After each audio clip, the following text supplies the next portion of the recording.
Ele foi prefeito de Goiânia por duas oportunidades, uma vez nomeado e na outra eleito pelo voto popular. Além de comandar a gestão da capital, foi professor, dirigente sindical, jornalista e escritor. Foi ainda deputado estadual e conselheiro do Tribunal de Contas. Viveu a tragédia de perder 5 dos seus 6 filhos, mas sobreviveu a um acidente aéreo. Já já eu conto quem é este personagem. E como Goiânia foi projetada para 50 mil habitantes, e as razões disso estão em que durante 200 anos a velha capital não chegou a 10 mil habitantes, supunha-se que se esses 50 mil habitantes seriam alcançados muitos anos depois da pedra fundamental. Isso não aconteceu. Quem pensou em Venerando de Freitas Borges, o primeiro prefeito de Goiânia, acertou. E quem vai contar um pouco a vida de Venerando é o jornalista e escritor Yuri Rincon Godinho, autor de uma biografia sobre o ex-prefeito. Yuri é também o guardião de muitos dos documentos e objetos que foram de Venerando. Olá, Yuri, tudo bem? Olá, tudo bem, Enzo? Tudo bem? Quem está assistindo a gente? Um prazer estar aqui falando com vocês. Prazer ter você aqui para contar a história, um pouco da vida, do nosso primeiro prefeito de Goiânia.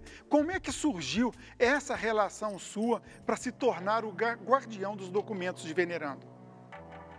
Bom, conheci o Venerando no final dos anos 80. Ele era superintendente da Federação das Indústrias do Estado de Goiás.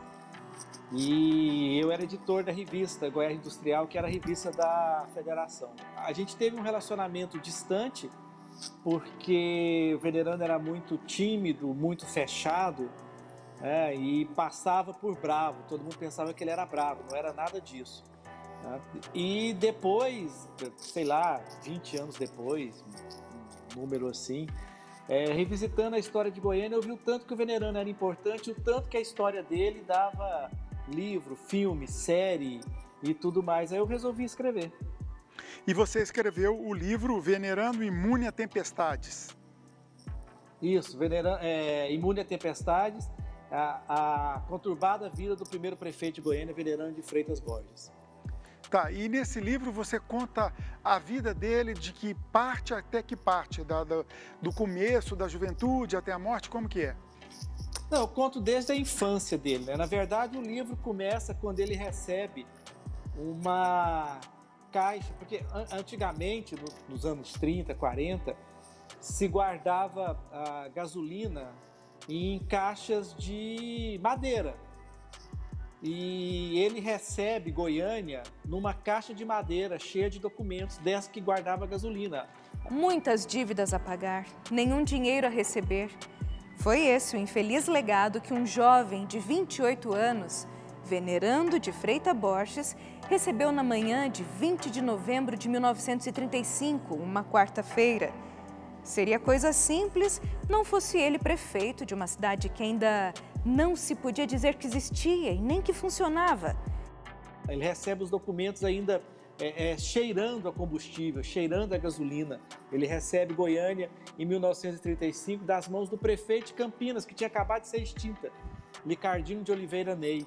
E isso é tudo. A partir daí, o Venerando teve que construir uma cidade. Eu conto desde o início como que ele era. O Venerando pensou em algum momento da vida dele em ser padre, e ele acompanhava os padres na desobriga. Desobriga é quando o padre, montado no cavalo, com um ajudante, no caso o Venerando, ia pelas fazendas, pelos lugares inóspitos de Goiás, para fazer um batizado, para rezar uma missa, para dar uma extrema-unção. Extrema-unção não, porque é muito urgente.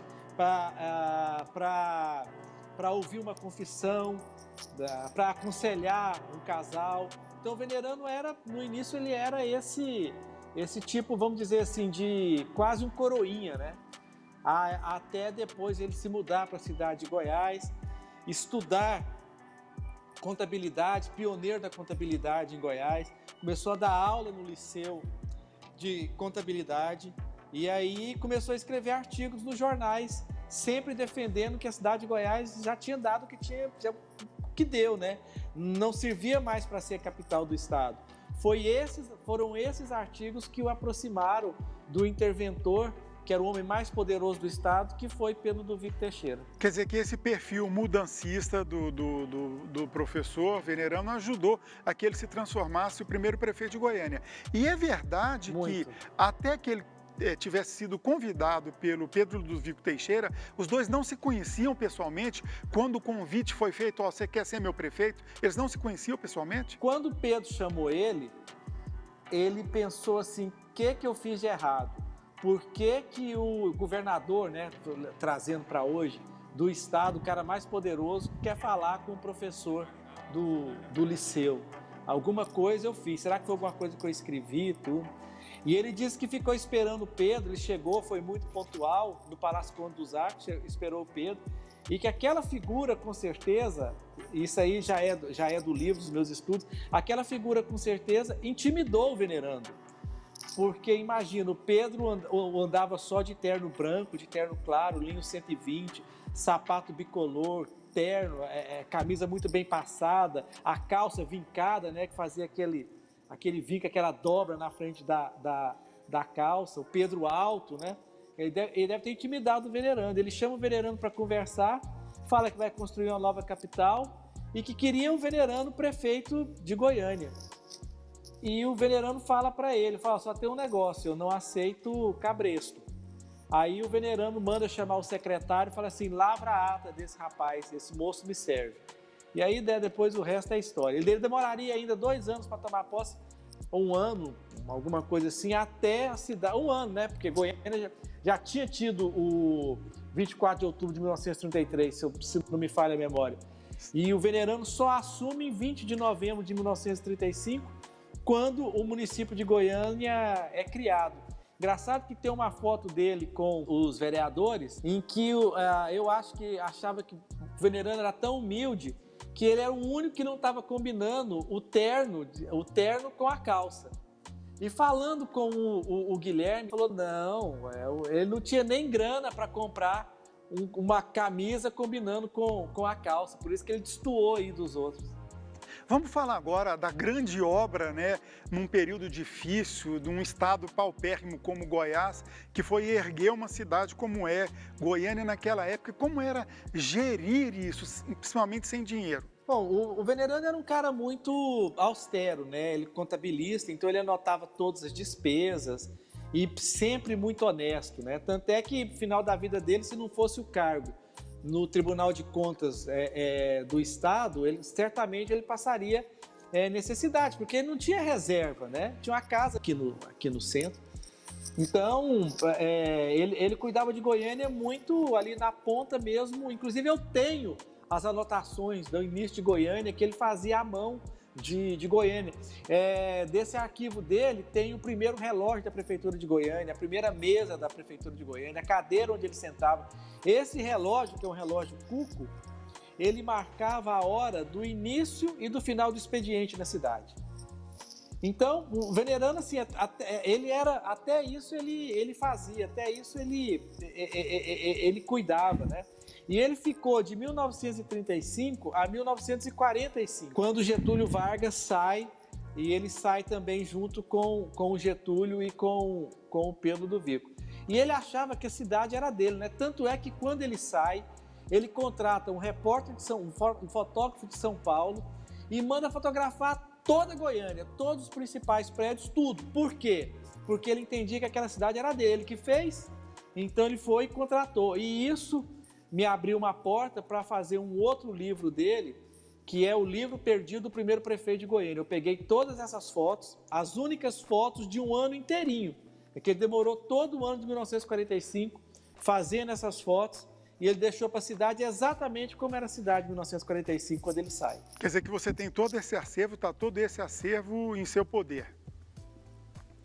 Tá tudo comigo. O ideal era desapropriar a casa que o Venerando morava e lá fazer um museu. Enquanto isso, eu vou guardando. Agora, se não tiver, se até daqui a um tempo ninguém interessar, esse material eu dou ele para o Instituto Histórico, entendeu? Não é o ideal, ou para a universidade, não é o ideal, mas é o jeito que tem, né? A gente vive num país de terceiro mundo, num estado de terceiro mundo, dentro de um país de terceiro mundo, então a gente não pode esperar muita coisa Yuri, vamos falar um pouquinho da vida particular, né, do ex-prefeito Venerando. Por exemplo, eu citei na abertura do programa que ele enterrou 5 dos seus 6 filhos. Como é que foram essas mortes? Como é que ele lidou com tudo isso?